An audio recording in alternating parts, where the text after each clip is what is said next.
बिजनौर से हैं शशि जी, स्वागत है आपका। जी मैडम जी नमस्कार। जी नमस्कार मैम। नमस्कार जय हिंद शशि जी, नमस्कार। आपका स्वागत है। सर ये पूछना था, मैंने पहले भी आपसे पूछा था बेटी के लिए। तो 8 साल की है, 9 में चल रही है लगी है। तो सर वो खांसते हुए ऐसे करती है वो, और वैसे खांसती नहीं, आज कुछ खांसती है, खाने का टाइम पर ज्यादा करती सर। ऐसा करती, खाने के टाइम पर ज्यादा होता है। ठीक है ठीक है। तो हाँ, एक घरेलू नुस्खा उसे देकर देख ले बच्ची को, छोटी बच्ची है। ये जो मेथी का दाना तो आप जानते ही, मेथी साबुत जो होती है, इसको पाउडर बना लें और 1 चुटकी या 2 चुटकी मेथी का पाउडर 1 गिलास पानी में उबालें और उसमें 1 चुटकी या आधा चुटकी खाने का सोडा मिला करते हैं। तो इसको मिक्स करके गर्म पानी में, और बच्ची से कहें इसे चाय की तरह पी ले, थोड़ा गर्म हो जो उसको पी सके। रोज़ाना 1 बार पिला दिया करें, मुमकिन है कि बच्चे को फ़ायदा होना मुमकिन है। जी रामपुर से जुड़ गए हैं अगले कॉलर, स्वागत है आपका। हाँ नमस्कार जी। जी नमस्कार सर, आपका नाम क्या है? सुरेंद्र कुमार जी आपका सवाल। मेरी मिसेस को एक्चुअली में सूखी खारिश आ रही बहुत ज्यादा है। सूखी खारिश, रात खुजली, को स्वागत है आपका। रात को भी नींद नहीं आती है। खुजली खुजली कह रहे हैं ना? हाँ खारिश। हाँ, खुजली। जी। अच्छा देखिए, ये जो अलसी आती है ना, अलसी तो सभी जानते हैं, यूपी वाले चाहे रामपुर के हों चाहे बुलंदशहर के हों, अलसी तो सभी जानते हैं। अलसी खरीदें और उसे साफ़ कर लें, क्योंकि कंकर वंकर बहुत मिला देते हैं। 200-300 ग्राम अलसी ले लें, हल्का सा भूनकर पाउडर बना लें, ठीक है। अब आपको क्या करना है, काफ़ी ज़्यादा मर्ज़ है उनको, रोग ज़्यादा है। ये अलसी का पाउडर बना के रखें, हल्का सा भूनकर, ज़्यादा नहीं भूनना। और एक आता है नमक ज़ैतून, नमक ज़ैतून, ये असली नमक लें जो देखने में नमक जैसा होता है लेकिन नमकीन नहीं होता। 1 चुटकी नमक ज़ैतून और 1 चुटकी खाने का सोडा जो आपके किचन में मौजूद ही रहता है, ये 2 गिलास पानी में मिला के मिक्स कर लें और आधा चम्मच या 1 चम्मच अलसी खाएं। और ये पानी जो नमक ज़ैतून और ये खाने का सोडे का पानी है, ये 2 गिलास पिला दें। 1 बार पिलाना काफ़ी होता है, किसी किसी को 2 बार भी लगता है। बस 1 बार दिया करें, आपकी पत्नी को फ़ायदा होना मुमकिन है। जी दिल्ली से नेहा जी जुड़ गई हैं। जी मैम, स्वागत है आपका। दीदी हकीम जी, मेरे दांतों में जरा मसूड़ों में खून वगैरह आता है काफी दिन से। अच्छा ठीक है, कितनी उम्र है आपकी? वही 25 उम्र है जी। हाँ अच्छा, देखिए ज़्यादातर जिनको इस तरह का रोग होता है उनमें पायरिया कहलाता है और उनमें खून की कमी होती है। तो एक तो मल्टीविटामिन्स रोज़ाना 1 ले लिया करें, एलोपैथी ही ले लिया करें, काफ़ी अच्छा होता है। और एक ये है कि जो खाने का सोडा है 1 चुटकी लें और अपनी हथेली पे रख लें।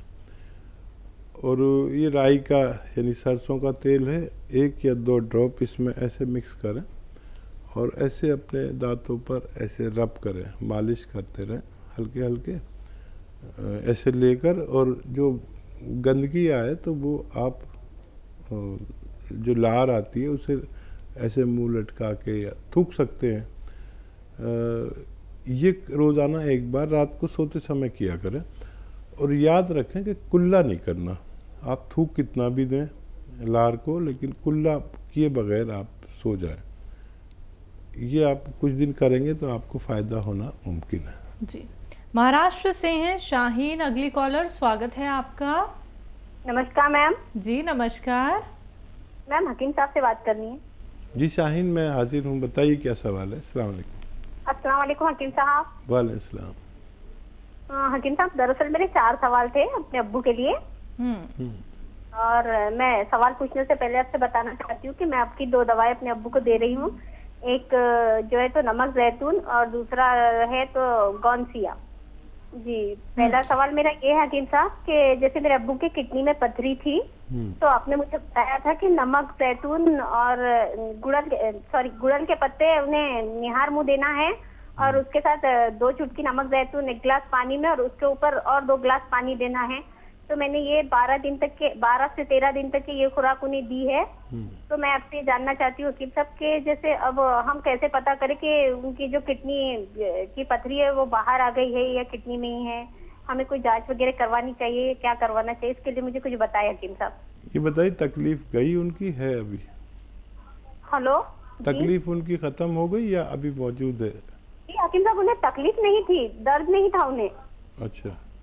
और मेरा दूसरा सवाल ये है कि सबके जैसे उन्हें जो है तो यूरिन इन्फेक्शन भी है, और उनके डॉक्टर का कहना है कि उनकी किडनी भी काफी कमजोर है। तो आपने मुझे एक नुस्खा बताया है कि अलसी भून करके 2 चुटकी नमक जैतून पानी में 1 गिलास पानी में देना है। तो वो मैं उन्हें 1 महीने से दे रही हूँ हकीम साहब। तो मैं आपसे जानना चाहती हूँ कि मुझे ये नुस्खा उन्हें लगातार कितने दिन देना है, और साथ में ये भी कि जैसे उनकी ये परेशानी जो है किडनी, जो उनकी किडनी कमजोर है, और जैसे उन्हें यूरिन की परेशानी है, यूरिन इन्फेक्शन की, तो क्या ये परेशानी उनकी हमेशा के लिए वो रोग मुक्त हो सकते हैं? और ये जो नुस्खा मैं दे रही हूँ तो मुझे लगातार कितने दिन देना है? और हेलो, जी जी मैं सुन रहा हूँ, आप बताइए। हाँ, लगातार मुझे कितने दिन देना है ये नुस्खा हकीम साहब? और ये परेशानी से हमारे अब्बू के हमेशा के लिए रोग मुक्त हो सकते हैं क्या? और जैसे उनके डॉक्टर उन्हें गोली भी देते हैं, तो उन्होंने बहुत दवाएं खाई है हकीम साहब, तो अब वो गोली से परहेज कर रहे हैं। तो मैं आपसे जानना चाहती हूँ कि क्या वो गोली से भी मतलब उन्हें आगे लेने की जरूरत नहीं पड़ेगी, या उन्हें हमेशा लेना चाहिए? आप मुझे ये बताएं। और तीसरा सवाल मेरा यह है हकीम साहब के जैसे मेरे अब्बू के जो है तो अभी जो है तो सूजन की परेशानी बहुत बढ़ गई है, उनके पैरों में बहुत सूजन आ रही है, और यूरिन में बदबू बहुत है हकीम साहब उनके। तो इसके लिए मुझे कुछ बताया हकीम साहब कि उनके पैरों में सूजन क्यों आ रही है, और इतनी बदबू यूरिन में हमेशा से। मैं नमक जैतून तो उन्हें 4.5 महीने से दे रही हूँ हकीम साहब लगातार। जैसे पहले आपने मुझे बताया था कि पथरी के लिए नमक जैतून नींबू के साथ देना है, तो मैंने पहले उन्हें 3 महीने तक नींबू के साथ और 2 गिलास पानी ऊपर से, वो 3 महीने दिया है हकीम साहब। हेलो, ठीक है। और चौथा सवाल मेरा हकीम साहब के जो है तो उनके पैर में और हाथ में दर्द है और कमर में, तो मैं उन्हें गौनसिया तो दे रही हूँ हकीम साहब, लेकिन जैसे अब उनकी गौनसिया की खुराक 10 से 15 दिन की रह गई है, लेकिन जो हाथ जो है उनका ऊपर नहीं उठ पाता है हकीम साहब, और कमर में भी थोड़ा दर्द है। तो मैं आपसे जानना चाहती हूँ हकीम साहब कि क्या अब मुझे गौनसिया अब भी और उन्हें देना चाहिए, या और ये जो समस्या है उनकी दर्द की, तो ये इस वजह से हकीम साहब कि उन्हें ब्रेन का अटैक आया था। तो अच्छा, कुछ फायदा है दर्द में उनको? हेलो, हाँ शाहीन, कुछ फायदा है दर्द में? फायदा लगता है? हाँ, दर्द में उनके इतना फायदा है कि कि पहले से जो दर्द है वो कम है अभी, लेकिन पूरी तरीके से कम नहीं हुआ है। और ठीक है, आप जैसी बेटी मिल गई तो पूरा फायदा होना मुमकिन है। इतनी तवज्जो से आप दवा दे रहे हैं। अच्छा बच्चे, देखो किडनी में पथरी है कि नहीं है, इसके 2 तरीके हैं। एक तो ये तकलीफ़ चली जानी चाहिए, उनको तकलीफ़ पहले थी ही नहीं, तो फिर उसके लिए आपको सोनोग्राफी करानी पड़ सकती है, और कोई बुरी बात नहीं है अगर आप अपनी तसल्ली के लिए सोनोग्राफी करा लें। वैसे उस नुस्खे से आपको फ़ायदा हो जाता है। अच्छा, अगर आप नमक जैतून दे रहे हैं तो 3 रोगों के लिए 3 तरीके से देने की ज़रूरत नहीं है। और नमक जैतून 2 चुटकी एक दिन में बस पहुंचना चाहिए, नुस्खा कोई भी हो। उसके अलावा अगर अलसी है साथ में तो अलसी साथ में खिला दें ना, लेकिन अलसी के साथ अलग और इसके साथ अलग नहीं दे सकते। दूसरा ये कि अगर आपने नींबू पानी, वो जैतून के नमक के पानी में नींबू नहीं मिलाया तो ये गलत किया। उसमें नींबू मिलाकर देना चाहिए ताकि पथरी, गूलड़ के पत्ते वाले नुस्खे में तो ज़्यादा काम करता है। मेरी दुआ है कि उनकी पथरी निकल गई होनी चाहिए, क्योंकि ये दुनिया के अच्छे नुस्खों में माना जाता है। और फिर आप जैसी बेटी दुआ करेगी और हम भी दुआ करेंगे तो उनको फ़ायदा होना चाहिए। और देखिए ये सब चीज़ें जांच से ही पता चलेंगी, लेकिन अगर पैरों पर सूजन अभी भी है या दिखती है या लगती है, ये दो चीज़ें अलग होती हैं।